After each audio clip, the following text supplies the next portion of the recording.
Earlier this year, Arrowhead Studios released their smash hit third-person shooter Helldivers 2 to complete critical and commercial acclaim. The first month or two saw an explosive online community to the likes I've never quite seen before. All over the place, every single social media imaginable, there were calls of "for democracy" and like "burn the bugs, trash the toasters," you get the idea. It almost became an ARG in some ways, with roleplay news accounts and shit popping up everywhere. It was wild. It was pretty goddamn awesome. So what the hell happened? At release, it exploded with popularity, and now most conversations online surrounding the game are lukewarm at best. Everyone has an opinion on why. It's the internet, that's how it works. At the moment, there's a lot of people calling it a dead game and that Arrowhead shot themselves in the foot one way or another. And while there's some legitimate conversation there, we'll get to that, I think the primary reason Helldivers 2 is significantly less popular now is much simpler. I think Helldivers 2 is a rare case where the marketing worked too well. The incredibly effective Super Earth propaganda style trailers backed by videos of intense battles against overwhelming odds were already enough, but the obscene level of word to mouth through social media with people posting clips of cinematic or goofy kills and deaths, wartime stories from veterans, and huge unscripted community events like The Creek are the best marketing anyone could ask for. Everyone, their friends, and their mothers wanted to play Helldivers 2 at launch. The popularity was so much that a lot of people got a not so friendly intro with a black screen due to servers being full. I was one of those people. Unfortunately, this was nail one in the coffin that is the game's reputation. First impressions matter, and that's not a good first impression. Then we got into the rampant performance issues and frequent crashes. Even I dealt with a lot of crashes during my time in the service, and I am freakishly lucky when it comes to game stability on these new games. I didn't even have major issues with launch day Cyberpunk. I managed to get through a good chunk of that game with only 2 or 3 bugs. It was weird. So it was and kind of is still really bad on that front. I mean, they're using an ancient engine that isn't even supported anymore, so what do you expect? And it goes without saying, the Sony account link fiasco. This is the primary legitimate point I mentioned at the beginning that turned away a lot of players, either by force or by principle. As of writing this video, as far as I can tell, the roughly 170-ish countries that were restricted are still restricted from playing. Not only does that cut out a huge number of people that can't play, there's still a lot of players that refuse to rejoin the fight until those countries can jump back in. And I don't really blame them. The fact that this still isn't resolved absolutely fucking sucks, and it says a lot about Sony as a company. The bigger issue I see talked about is balancing, and a seemingly overwhelming amount of nerfs, which we'll get to that. The balancing problems are, in my opinion, a symptom of a larger problem, which is the crux of my entire video here. The main reason why this game will never reach the height of 400,000 active players again. And that is that Helldivers 2 is a significantly more niche game than people realized. Take a moment and just think about it. Strip away all the fancy graphics, the cool guns, the in-game patriotism, and just look at the game in its barest form. The primary game loop is incredibly repetitive. Select your loadout, which is likely to be the same loadout you've used the last 15 drops. You drop, you circle the map getting into fights with the exact same enemies as you have the last 5 months, die, get samples, complete the objective, and extract. And yes, I know this is many live service games. Not the exact points, but the same kind of repetitive gameplay loop. And these other games also have player drop-offs and low periods. Other games that have this sort of cycle use other incentives, like frequent updates that overhaul the entire game, huge events, competitive modes, or shitty things like time-gated battle passes. Those games also have massive teams with tens of millions of dollars of funding and revenue to allow for these features. Arrowhead is a tiny studio, I'd say roughly AA size. They do not have the manpower to constantly keep the game fresh while also tackling bug fixing and small changes day to day, as well as developing new Warbond content and the like. Nor should they. Arrowhead never set out to make the Fortnite of squad wave shooters. They wanted a sequel to Helldivers, a game about an endless, pointless war that just throws bodies into a meat grinder, hoping for the best. I seem to remember everyone praising the motto, "A game for everyone is a game for no one." And that's what Helldivers 2 planned to be. It was a tight, squad-based shooter about fighting insurmountable odds and breaking through by the skin of your teeth. Lately, from what I'm seeing online, the community seems to have shifted to wanting to be that overpowered badass that can single-handedly destroy thousands of bugs and win the war. But you're not. That's not what this game is. There's a reason you don't need to extract to win a mission. Surviving is optional. Dying is as much of a mechanic as killing. That's why you can drop in with the drop pod and damage and kill enemies. Dying and respawning, sending in new troops is all a part of the game. But everyone wants to be that one-man army, leading directly into the issues with balancing. First off, knock it off with the whole "why are they nerfing things in a PvE game" thing. Please never develop anything more complicated than a shoelace, for the love of God. Yes, absolutely, buffs to weaker and lesser used weapons should be prioritized, but when there is a weapon that is clearly overtuned, like the launch railgun or the flamethrower, some changes need to be made. And point of order, the flamethrower wasn't actually nerfed, you just can't penetrate armor with it. No, it was not done well, and they're working on it, but every time this happens, you got a ton of people whining on the internet about, "Oh, my latest nerf, why don't they buff things?" When they do. In fact, in spirit of having all of my facts online, I went through all the patch notes from day 1 to now, and I tallied up every balance change for primary and support weapons. I didn't go over the stratagems, like the Eagle airstrikes or anything, because that's not the point of topic here, all right? Overall, there were 34 buffs to weapons and only 10 nerfs. There were 7 changes that, in my opinion, were more lateral moves or reworks that didn't fall into either category, and there were a lot of other changes that would affect multiple weapons, but there wasn't a direct weapon change. For instance, when damage over time wasn't working correctly, the flamethrower received a 50% damage increase, and since then, as far as I can tell, has not had its damage reduced back to what it was before, even though damage over time was fixed. In fact, since then, there was another ship upgrade to further increase fire damage. Fire does a lot of fucking damage. There were also a few minor buffs or multiple small buffs to weapons that I either omitted or combined into one buff as they were small enough to do so. For example, multiple small buffs to one weapon combined into one buff. As for nerfs, I listed every single individual nerf. There are almost no actual major weapon nerfs in this game. Nerf divers my ass, but for a minute I'll grant the benefit of the doubt. Because the reason that the nerfs are so widely talked about is the impact. A good chunk of those buffs were to weapons people didn't use and mostly still don't use, as they don't exactly stand out. But they are viable weapons. They're not bad. They are useful. They just don't exactly stand out. And I thought the whole idea was to buff the shitty weapons and people would use them. Turns out no, because the general population will gravitate to an overpowered, easy to use general weapon every single time. The main weapons I want to discuss are the railgun, the eruptor, and the flamethrower. These 3 weapons have clear and direct use cases, but due to overtuning, became the staple of many one-man armies. At launch, the railgun quickly became the premier support weapon for any situation. It didn't require a backpack, had a decent amount of ammo that could be refilled easily, and could obliterate literally anything with ease on safe mode. That's the key point, is safe mode. For a game that's whole deal is being somewhat difficult and requiring teamwork and tactics to fight other enemies, it's no surprise that the railgun got nerfed. All you had to do was charge the gun to max and hold that until you had a good shot, and then BAM! Dead enemy. Yes, you need to aim competently, but it's a shooter game. That's 80% of the gameplay. There was no reason to use any other support weapon besides like personal preference. And the main effect of the nerf was reducing armor penetration in safe mode. It was still quite effective in unsafe mode, as that mode was unchanged regarding armor penetration, but the power was a risk and reward deal. That change did also reduce damage to enemy limbs and the like, but what really drains my liberty is that that change was pretty much reverted in a recent patch, and yet there are still people complaining about the original nerf.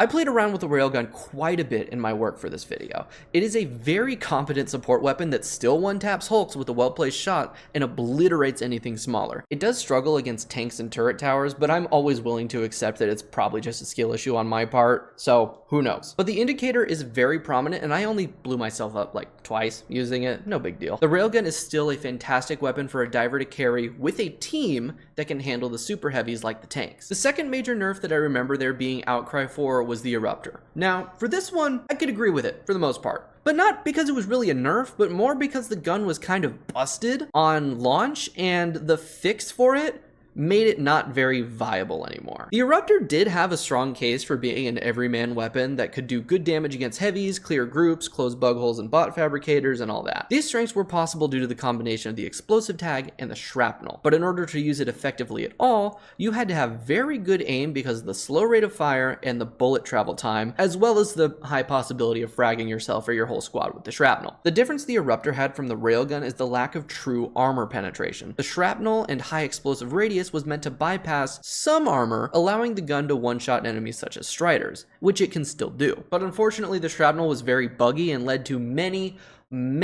frustrating incidents with self-kills and team kills, and it would do obscene levels of damage to large enemies like Bile Titans. People were one-shotting Bile Titans with this gun. The Eruptor is a primary. There is not a single other primary with the capability to do that. Should there be? The average primary should certainly be able to damage Bile Titans, but damage that high is insane. So the shrapnel was removed and the explosions themselves were buffed. This did result in significantly less effectiveness against enemy groups, and with the previous patch having reduced the mag capacity by half, the Eruptor quickly lost its standout nature. In fact, I think since then I've only seen like 1 or 2 people total bring it. At this point, it's a slower and clumsier autocannon in my opinion, albeit with a significantly higher raw damage. It lost its niche as well as its power. Truthfully, if it weren't for the bugged shrapnel causing easy team kills and insane damage cascades, the Eruptor would have actually been great as is from launch. So I'll give the critics that one. The Eruptor did suffer a bad nerf and is now not really worth picking. However, I played around with it and it is fun to use on lower difficulties. I couldn't see it being used well anywhere above like level 7 with the sheer number of armored enemies that arise on bots and the hordes that surround you on bugs. But if you use it right and place your shots,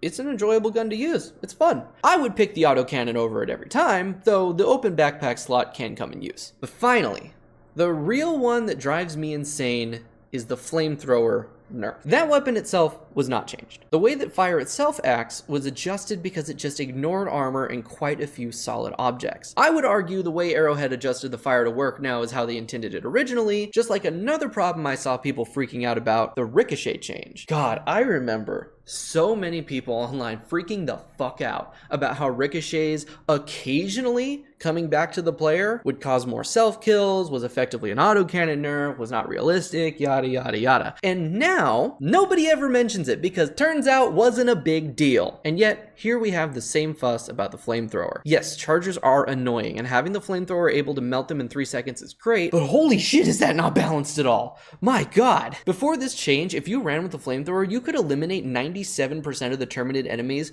with ease. And the only real risk is the quick ammo usage and lighting yourself on fire. But with ammo easy to come by and the new war bond adding armors that give huge buffs to fire resistance, the flamethrower was practically a golden gun. Not to mention the already insane damage the thing does with the 50% buff I mentioned earlier, and the additions to DOT from the ship upgrades. Just like the other two I mentioned, I played around with the flamethrower extensively while working on this video. I'll admit, when I was writing this video, I had to examine some biases I held because I never really liked these 3 weapons. I never found a great use for them. I preferred other weapons over them. Because of this, the changes that they had didn't really affect me, so I didn't think about them that much. But after working on this and testing out these weapons, I'm going to be playing with the railgun and flamethrower like a lot more. They're so much fun. But anyway, the flamethrower. It's a chaff clear weapon, and it's still extremely effective at that. That's the thing. You combine it with some thermal impacts and a rover that now also sets things on fire, and you're going to melt everything in your path, including probably yourself. I'm sorry you can't easily kill the chargers anymore. You can still damage them from the back as intended, and Arrowhead is looking to adjust the charger soon, which I'll talk about in a minute. But in my opinion, the majority of people just want to get the most powerful weapon so they can win. That's it. And I get it. Winning is fun. Losing and dying sucks. That's why I don't play many multiplayer games. I'm just not good at them. And I'm gonna die over and over again, and it's not fun. So I get it, you know? But that's not the purpose of this game. You're not playing a badass super soldier designed to take on the galaxy. You're a grunt in a fire team with like a week of training at best and using munitions made with styrofoam. Literal styrofoam. And not only are these weapons still viable, except the Eruptor, I guess, so many other support weapons are fantastic and useful. You just won't have an easy destroy everything weapon to let you breeze through a super hell dive. All right, I can hear you typing, knock it off. Let's talk about the elephant in the room and my baby, the autocannon. I consider myself somewhat of an AC expert. It is my main support weapon for bots, and it feels like an extension of my index finger. I point, I click, and the toasters disappear. It's been floated around online forums that Arrowhead considers the autocannon perfectly balanced. But in the hands of the right diver, it becomes a sort of one-man army weapon, right? Sort of. While the autocannon is incredibly versatile and can do many things, every single niche it can fill can be filled with equivalent, if not better effectiveness with another weapon. The AC shines the most on the bot front. It can kill troopers and devastators with ease, gunships are vulnerable, and easily destroyed by targeting the engines. Hulks can be 2-tapped in the face, weak points on all the heavies take good damage from it, it can destroy fabricators and propaganda towers, the list goes on. It's a fantastic weapon, but in almost every single category it can compete in, it's outperformed in that category by something else. For example, troopers. Any fast-firing weapon with decent damage or something with a good area of effect is a better bet. The explosive radius on the autocannon is pretty small, and while it does high damage, spending rounds on individual fodder enemies is a waste of ammo. Maybe you can take out 2 or 3 with a well-placed shot in one go, but odds are that won't happen. For devastators, any precision weapon like the anti-material rifle or something with armor penetration like the railgun will do a lot better bullying these guys. The AMR has a faster reload, higher accuracy, and a better scope, allowing for longer range headshots. And the railgun at high charge will insta-kill a devastator from any hit location, at least in my testing. Berserkers are a bit tricky because they don't have a lot of armor, just a lot of health. As long as you hit your shots, the AC will make quick work of them, but any combination of the previous 2 methods will be about as effective, if not slightly more, especially machine guns. Hulks are the same situation as the devastators, but also high damage explosives like the EAT, commando, recoilless rifle, and the spear will turn them to dust faster than an intermediate or fatigued AC user that can't consistently hit the face. Autocannon rounds bounce off the rest of the body with no damage done. You have to be very precise. Weak points on tanks can be damaged and destroyed with any weapon that has a good explosive damage or medium armor penetration, which includes a fair chunk of the primaries and even grenades if you throw really well. Tanks are also slow and incredibly susceptible to air support, but we're talking about weapons, not airstrikes. Fabricator and bug hole destruction is a plus, but it's not exclusive to the autocannon, as the eruptor, grenade launcher, grenade pistol, and now the explosive crossbow can do that job too. And I personally don't believe it's very effective on the bug front. It can close holes and destroy charger asses, but it seems to be unable to kill Bile Titans without using way too much ammo and stupid precise shooting. And the swarm tactics that the bugs use overwhelm the high damage, low speed, low AoE mechanics of the autocannon. For the most part, the autocannon is a jack of all trades, very good in the hands of someone who can use it well, but ineffective without experience and skill. Oppose that to the launch railgun, where it was just charge, point, shoot, die, or the flamethrower that even a toddler can immolate anything short of a Bile Titan. My point stands. There should not be a single weapon that can effortlessly clear the entire game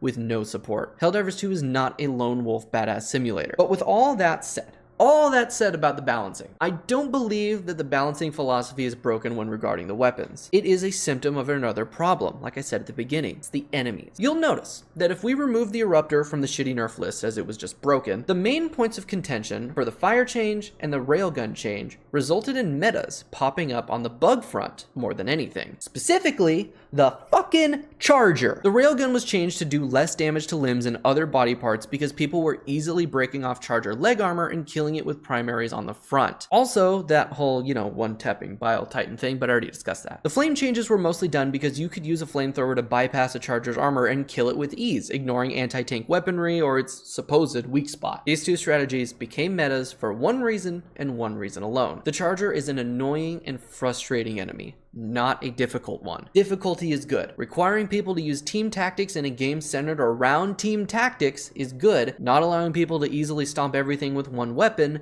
is good. But the charger is not a difficult enemy. It's become kind of a mantra in the Helldivers community that the high-level Terminid missions are not a skill check, but a loadout check. If you get a spawn pool where the primary heavy is chargers and people didn't pack enough anti-tank weaponry, that mission is gonna suck, and suck bad. Before I get deep into this, I want you to keep in mind that Arrowhead is in the active process of reworking armored enemies like chargers. This may fix what I'm gonna talk about right now. Essentially, if you don't have an explosive or armor-penetrating weapon when a charger comes barreling towards you, you're SOL. Sure, you can try to dive and then try to shoot its weak spot. That spot ain't so weak, While it doesn't seem armored, I believe it has what comes down to like light armor. I'm sure somebody has the exact armor value, but I'm an idiot, not a journalist. What matters is that most small arms fire to the weak spot will do next to nothing, if not nothing. So in the tiny window you have to do damage, you may as well not try. The only real counter besides orbital or eagle stratagems is a rocket. On medium difficulties, you should encounter just enough chargers to keep you on your toes, but still have a rocket or two in your back pocket, or a couple stratagems ready to go if you're caught by one. On higher difficulties, when you're constantly swamped by 1 trillion hunters as well as 5 chargers and 2 behemoths, and you get the idea, you're either out of rockets, stratagems are on cooldown, or you're too busy trying not to die to kill them,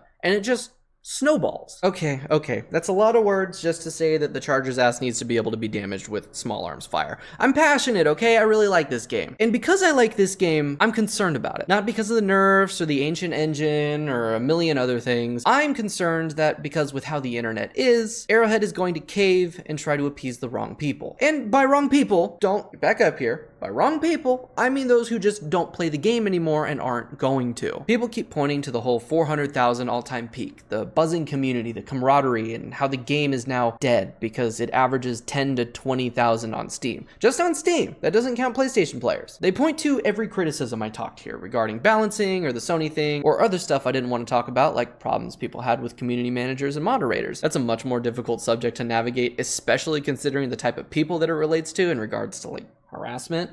You know who you are. But I do believe it comes down to Helldivers 2 just being a niche game that through great marketing and word of mouth got an explosive hype train that died out, leaving behind the core audience to continue to play. Games like Fortnite, as I said earlier, they have teams of hundreds of people and crap loads of money to constantly tweak and change the game and keep it fresh. And the gameplay itself stays fresh, as PvP games just generally have a bit more replayability. When facing off against people, every match is going to be different. Every single one in one way or another. A game like Helldivers 2 is very repetitive because it's just an endless grind of war, just like the first game. My point is, I don't believe there is anything Arrowhead can do to win back that 300-something thousand people that won't play again or play so little it doesn't really matter. Plus, those 170-ish countries that are still barred from playing causes a bit of a hiccup, but the majority of people who don't play anymore simply moved on. They got bored of this kind of game and want to play something else. That's how it happens. But what's different is that Helldivers 2 has a weirdly active, large group of people that certainly do not play anymore, but still participate in discussions and criticism and hate and harassment. Go to any video or TikTok or post or whatever about Helldivers 2 that is in any way positive, and I guarantee you'll see some jackass with 5,000 or something likes talking about it being a dead game or how the devs killed it or whatever. The problem is this group is incredibly vocal. They put like 300 hours into the game. In the first 3 months, they got burnt out and then blamed the devs when they try to shake things up a bit. I don't believe that Arrowhead should listen to these people, which sounds harsh, but they don't play the game, and they likely will never again for a substantial time. They might log in, do a drop, have a bit of fun, but then they'll realize it's the same gameplay loop that they got bored of, and they'll move on again, no matter the enemies or anything. This new 60-day plan, progress, update, whatever thing, it's cool. It's cool, and I do expect there to be good changes for the better, but I'm worried that the game will be watered down to appease people that only really played for the hype of the month and moved on. That's not good for longevity. A game for everyone is a game for no one. The motto that kind of started the hype, but a lot of people didn't realize what that meant. Helldivers 2 is not a game for everyone. That 400,000 peak was a fluke. I'd wager that the current count is what Arrowhead expected, but due to the hype, the bloated community, probably like half full of people that'll never play again, and likely pressure from Sony to get the numbers up, might result in a watered down game for everyone that loses the initial spark that made me genuinely fall in love with this game. A game for everyone is a game for no one. But I guess only time will tell. That's going to be all for me today.